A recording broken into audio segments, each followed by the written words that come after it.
about to get started on practicing how to change our value. Now, normally when I paint, I have paint already squeezed out from the tube and then I let it dry. But the easiest way to practice the value is to use paint straight from a tube, and then I'll talk about how to use it when it's already dry as well. So I've got a little bit of ultramarine here, and I'm just gonna put the tiniest bit. With watercolor, we don't need much. All I'm gonna put, because we're not gonna use it straight out of the tube. This is not acrylic, this is watercolor, which means we need water to make it work. So we always need to add water, of course, as I just mentioned, so I can get my brush wet. Now, controlling that amount of water is key for everything in watercolor, value especially. So once I get water, I like to wipe off the extra on the lip of the cup. Maybe sometimes I'll even dab some on the towel. That's why I keep a cloth on hand. But from here, I'm gonna get some paint. Now, because it's wet out of the tube, it's very easy to pull that paint and make a color. So let's go with our darkest color, which means I want a lot of paint and not a lot of water. So I wiped off the extra water. I'm coming in here. I'm not quite using plain paint, but I'm making it so it's super thick. It looks like the same value as straight tube paint. This will be the darkest value that I can create. The ratio is water to paint, and this has the most paint, the littlest amount of water. So here is our just straight paint. You'll notice that as I run out of paint, it will naturally get lighter. That's just because watercolor is transparent. So as there's less paint on my brush, more paper is visible through it. All right, let's see how we can lighten this. So next, I'm still having water on my brush, but I might try to keep a bit more water. And what I can do is with plain water, I'll come back into that same mixture I made.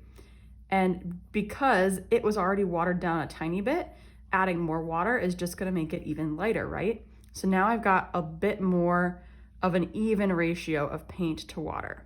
So look how that is kind of one shade darker. You'll also notice that this moved a lot more smoothly. It was more liquidy, and it's gonna make a smoother painting, where this, you can see those lines that I created because it was so thick.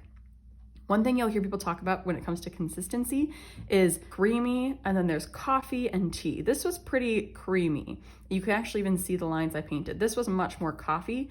Let's get closer to our tea. So what I did now is I took water, I put it next to the paint, and I just kind of touched my paint so that it bled over, but look how much lighter that is. It's very, very light and transparent.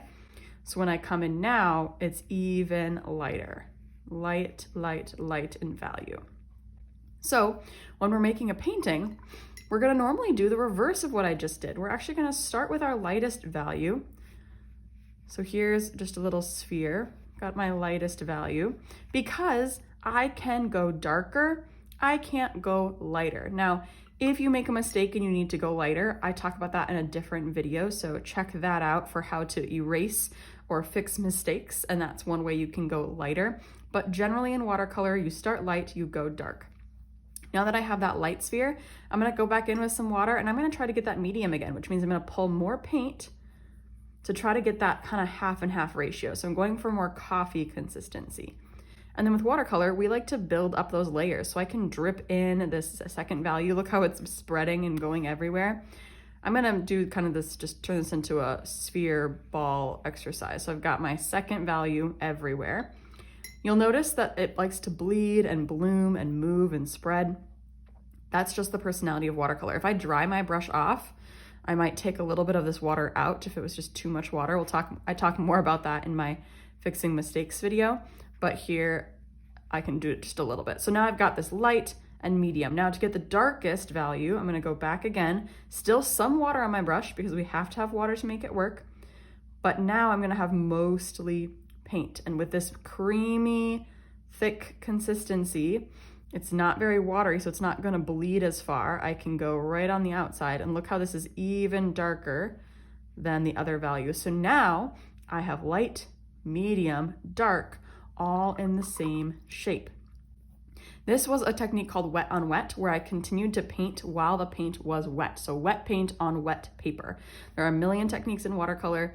This was just to make it fast and easy to show you. I could have done wet on dry, where I dried each layer. I like to use a heat gun for that, but this is your most basics. If you haven't done watercolor before, if you're scared, that's all there is to changing your value. There's no white paint.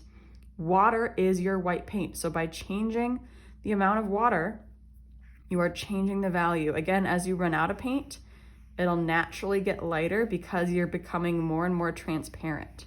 So that's another thing to keep in mind, is as you're painting, it will get lighter. So you can use that to your advantage, or you can stop, get more paint, come back to keep the value consistency. So do some playing around, practice adding water. If your paint is already dry, like these ones on my paint palette, all I have to do is get some water on my brush and wake up the paint. So I add water to the paint and then I just pet it. I pet that paint awake. And what I'm doing is I'm using that water to dissolve the pigment. And then because it's hard to see how dark or light it is, I always move it to my mixing area to see the value that I've created. If I want to go darker, I come back, I keep waking up that paint, and it'll get darker and darker. If it's too dark, I get some water and I mix it to make it lighter. So it's just a ratio of water to paint, whether or not your paint starts liquid in the tube or whether it's dry like this, or whether it's comes dry in a set of paints, doesn't matter. It's the same exact technique to change your ratio of water to paint. I hope that back to the basics lesson was helpful for you. Check out my other ones to get these basic techniques under your belt so that you can feel more confident in painting. And I'll see you next time.